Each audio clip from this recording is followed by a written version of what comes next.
ìjọba ìpínlẹ̀ Ògùn ló ti sọ pé irọ́ pátá ní ọ̀rọ̀ kan àti ìròyìn tó ti ń lọ lórí ayélujára àti ní àwọn ẹ̀ka ìròyìn kan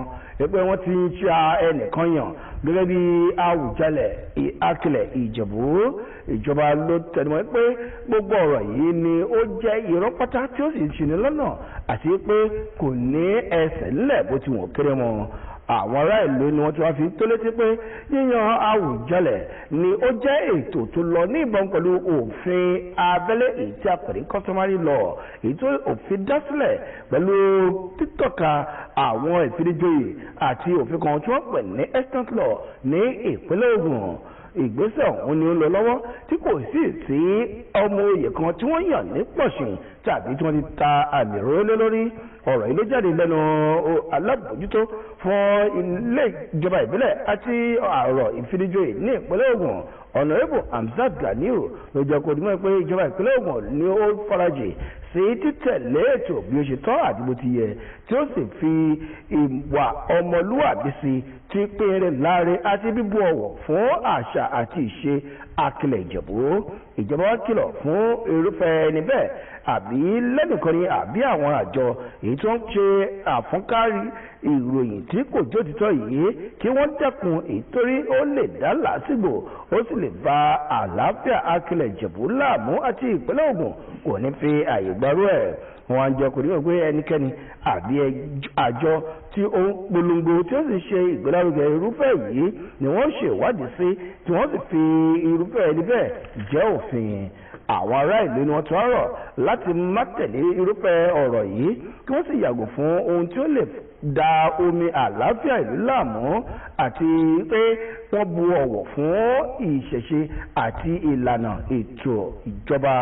Ìjọba náà wá ń pe gbogbo àwọn oníròyìn àti àwọn adarí ní àjọ àti àwọn ìkàn láti ṣiṣẹ́ dáradára lórí àwọn èrè tí wọ́n bá fẹ́ fọ́n sígboro kí wọ́n sì yẹ̀ wò kí wọ́n tún gbé sójú òpó wọn. Ẹ̀wẹ̀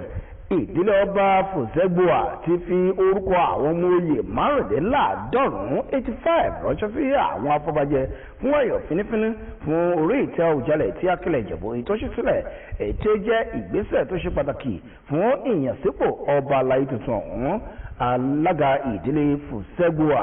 ọba Ọ̀túnba Lateef Owóyẹmí ló sọ pé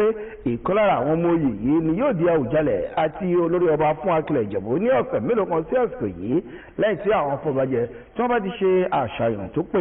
fún ìjọba ìpínlẹ̀ Ògùn. Fòwúrà Adésanwó ní akọ̀ròyìn iléeṣẹ́ tẹlifíṣàn OGTV tó bá ń kọjú síbẹ̀ ẹgbọ́n tó ń bọ̀ lẹ́nu Fọlá Adésínà Green.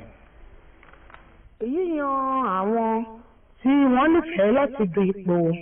Awujale tí Akilẹ̀ Ìjẹ̀bú ló wáyé lábẹ́ àkóso ètò ààbò tó gbópọn pẹ̀lú títẹ̀lé ìlànà ìṣẹ̀ṣe láìsí ìpolongo láìsí pípín ohunkóhun bí kò ṣe wípé kí wọ́n kàn dárúkọ ẹni tí wọ́n fẹ́ kí ẹlòmíì ò sì kejì èrú àpá bẹ́ẹ̀ tí ètò náà sì ń wáyé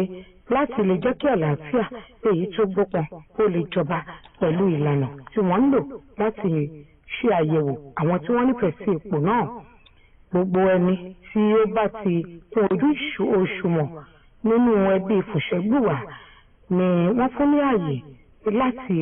wà níbi tí wọ́n ti ṣe ètò náà. Bẹ́ẹ̀ ni wọ́n tún gbóṣùbà fún ìlànà èyí tí wọ́n tẹ̀lé níbi tí alága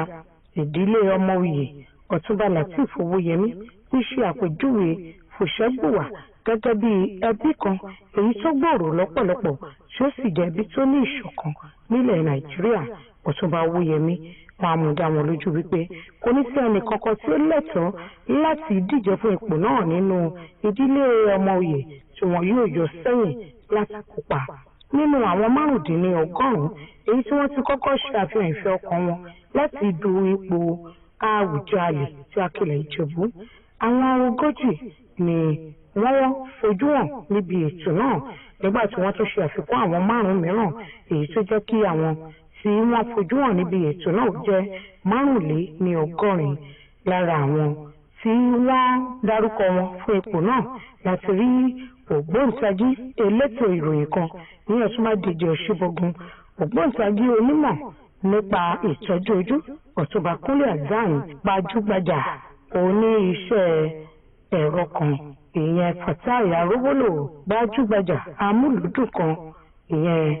Ọ̀túnba Abíọ́dún Ọ̀nànúgà. Bákan náà ló tún jẹ́ wípé obìnrin kan wà nínú àwọn tí wọ́n nífẹ̀ẹ́ láti du ipò náà ìyẹn ni amòfin Olúwakẹ́mi Ọ̀nànúgà nígbà tí ògbóǹtagì onímọ̀ nípa ètò ìṣòro owó kan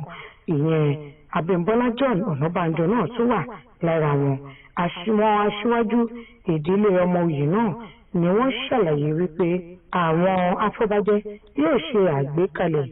àti àyẹ̀wò fínífíní fún gbogbo àwọn tí wọ́n ṣe àfihàn èrò ọkàn wọn láti inú ẹbí ọmọ oyè FUSENGBUWA láti lè wo ta ló tọ́ sí láti bọ́ sí ipò Awùjalẹ̀ tí Akilẹ̀ Ìjẹ̀bú. Ìdílé ọmọ ọba ti FUSENGBUWA láti rí ẹbí mẹ́rin ọ̀tọ̀ọ̀tọ̀ nínú ẹ̀ láti rí ẹbí Búbadé Dàdíàrà Túnàṣẹ àti FUSENGBUWA. Àwọn òṣìṣẹ́ níjọba ìbílẹ̀ Ìjẹ̀bú Òde èyí tí akọ̀wé ìjọba ìbílẹ̀ náà Abíọ́dún Òkè léwájú fún ni wọ́n péjú síbi ìpàdé náà láti wo bí ohun gbogbo ṣe ń lọ sí níbi ètò pàtàkì ọ̀hún nílùú Ìjẹ̀bú Òde. ẹ̀yàn ojúṣe rẹ lọ́jọ́ iwájú kìí ṣe ohun tí o lè sá fún nípa ìwà àìbìkítà rẹ ní àkókò yìí nítorí náà ṣe ohun tó tọ́ lásìkò yóò ṣe ṣe o. lójú báyìí lọ fún ìròyìn ilé wa tó ti wá sójú òwòrán láti iléeṣẹ́ tẹlifíṣàn ìpínlẹ̀ Ògùn OGTV ní ọ̀sán òní ìpàdé tó di láago 4 fún àwọn ọ̀rẹ́ mìíràn tí wọ́n bá fọwọ́ fún yín ẹ kú iṣẹ́ o.